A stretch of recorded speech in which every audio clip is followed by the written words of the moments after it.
नमस्कार।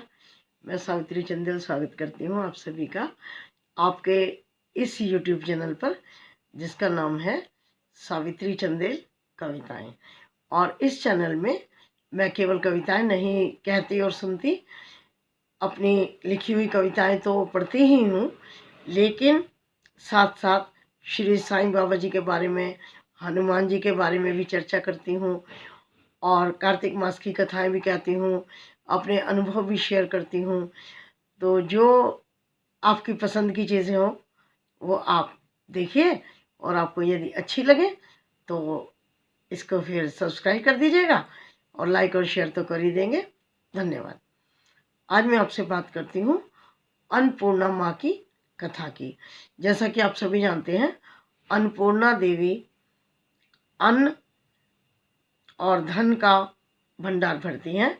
वो विशेष रूप से अन्न धन देने वाली देवी हैं। इनकी कहा जाता है कि कटोरी में चावल भर के और घी का दिया जला करके इनकी पूजा की जाती है। कार्तिक मास के शुक्रवार में इस कथा को कहने और सुनने का एक विशेष ही महत्व होता है। तो विश्वनाथ जी की पूजा से संबंधित है ये। काशी में एक धनंजय नाम के व्यक्ति रहते थे। उनकी पत्नी का नाम था सुलक्षणा। बहुत गरीब थे वो। तो एक बार उन्होंने अपने पति धनंजय से कहा कि सुनिए, कोई काम धंधा करिए, कुछ करिए, ऐसे बैठे रहने से तो गरीबी बढ़ती जाएगी। तो वो काशीनाथ शंकर जी के मंदिर में बैठ जाते हैं और वहाँ जाके बोलते हैं कि हे भगवान शिव शंकर भोले, मुझे कुछ नहीं आता है, पूजा ध्यान तप मैं कुछ नहीं जानता हूँ, बस मैं तो आपके पास आकर बैठा हूँ, आप अंतर्यामी हैं, सब कुछ जानते हैं। वो लगातार बस यही कहता रहा। उन्होंने, शिवजी ने उसके कान में आकर 3 बार बोला, अन्नपूर्णा अन्नपूर्णा अन्नपूर्णा। अब उसको समझ नहीं आया कि ये आवाज़ कहाँ से आई। उसने आकर के एक पंडित से कहा कि अन्नपूर्णा का क्या मतलब होता है, अन्नपूर्णा अन्नपूर्णा मुझे ऐसा सुनाई दिया। उन्होंने कहा, तूने अन्न नहीं ग्रहण किया है, जाके घर जाके पहले अन्न ग्रहण कर। घर जाता है, खाना खाता है, अपनी पत्नी को सारी बातें बताता है। सुलक्षणा कहती है कि जब शिव भगवान ने आपको एक मंत्र दिया है अन्नपूर्णा, तो वो इसके बारे में भी समझाएंगे, उन्हीं के पास जाओ। दोबारा से जा करके पूजा में बैठ जाते हैं। तो स्वप्न में आकर शिवजी उनको बताते हैं कि तू पूर्व दिशा में जा और वहाँ तेरी समस्या का समाधान होगा। तो वो पूर्व दिशा की तरफ निकल जाता है और रास्ते भर अन्नपूर्णा अन्नपूर्णा अन्नपूर्णा कहता हो जाता है।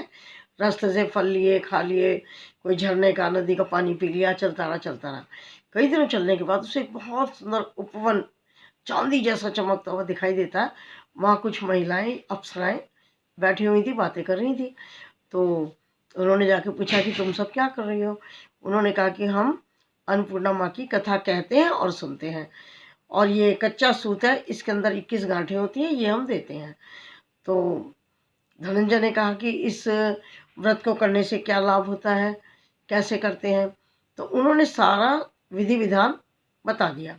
बोले कि कोई भी कर सकता है, और इस व्रत को करने से अंधों को आंखें मिलती हैं, लूलों को हाथ मिलते हैं, लंगड़े व्यक्ति को पैर मिलते हैं, निर्धन को धन मिलता है, और जो अज्ञानी होता है उसे विद्या मिलती है, और जिसको संतान नहीं होती उन्हें संतान मिलती है। तो धनंजय ने कहा कि मैं तो बहुत गरीब ब्राह्मण हूँ, मेरे पास तो इनमें से कुछ भी चीज़ नहीं है, तो क्या आप मुझे ये सूत दोगी। उन्होंने वो 21 गांठें लगा हुआ सूत उसको दे दिया और उन्होंने व्रत कर लिया। और जब वो घर आते हैं तो उनके घर में काफ़ी अन्न धन हो जाता है, तो उसका मान सम्मान भी खूब बढ़ जाता है। अब ढेरों लोग, रिश्तेदार भी उसके घर आने लगते हैं। कहते हैं जैसे मधुमक्खी के अंदर मधु को देख करके सारी मक्खियाँ ढेर इकट्ठी हो जाती है, ऐसे उनके घर में भी खूब रिश्तेदार, जानकार, परिचित सब आने लगे। सब हैरान थे कि भाई इनको ये सब कुछ कैसे, इतना कुछ इसको प्राप्त हो गया। तो लोगों ने कहना शुरू किया, अरे क्या करेगा, इतना अन्न धन का कोई संतान तो है नहीं औलाद, कौन इसको करेगा इस्तेमाल। तो उसको कहा गया कि तू दूसरी शादी कर ले। वो चाहता नहीं था करना, लेकिन जोर जबरदस्ती करके उसकी शादी कर दी गई। सुलक्षणा को सौत का दुख भी झेलना पड़ा। अब बहुत परेशान रहने लगी, लेकिन उसने कहा कोई बात नहीं, माता ने जब मेरे साथ इतना अच्छा किया तो वो अच्छा ही करेंगी। थोड़े दिन बाद क्या होता है कि जो नई वाली पत्नी होती है वो लड़ झगड़ के उसको अपने साथ ले जाती है धनंजय को, और वहाँ जा कर के उसका जो सूत होता है अन्नपूर्णा माता का, वो तोड़ ताड़ करके आग में डाल देती है। तो उसी समय उसके घर में आग लग जाती है और सब कुछ तहस नहस नष्ट हो जाता है। तब सुलक्षणा को पता लगता है, वो अपने पति को ले आती है और उसको कहती है कि घबराओ मत। जब माँ अन्नपूर्णा ने हमें इतना वैभव दिया, धन संपत्ति दी, सब कुछ दिया और मान सम्मान भी दिया, तो वो हमारे इस कष्ट को भी दूर करेंगी।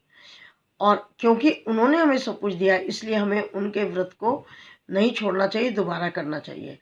तो जो नई पत्नी होती है वो तो अपने मायके चली जाती है, और ये दोनों सुलक्षणा और धनंजय दोबारा से माता का व्रत करते हैं अन्नपूर्णा का, और धनंजय दोबारा से उसी तरह से पूर्व दिशा में माता के पास जाता है और वहाँ माता के चरणों में गिर करके अपनी भूल की क्षमा मांगता है।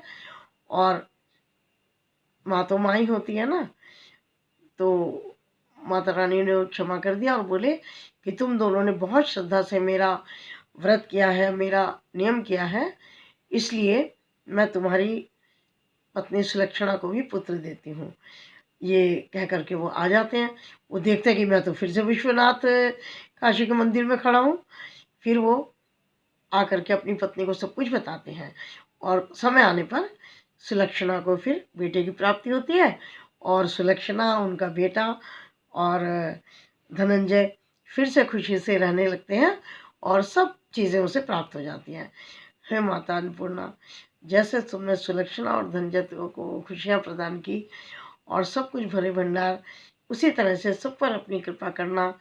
अज्ञानी को ज्ञान, निसंतान को संतान, भूखे को खाना, गरीब को धन, नंगों को वस्त्र, जिसको जिस चीज़ की आवश्यकता है माता उसे वो सब देना। जय अन्नपूर्णा माता, जय अन्नपूर्णा माता। धन्यवाद।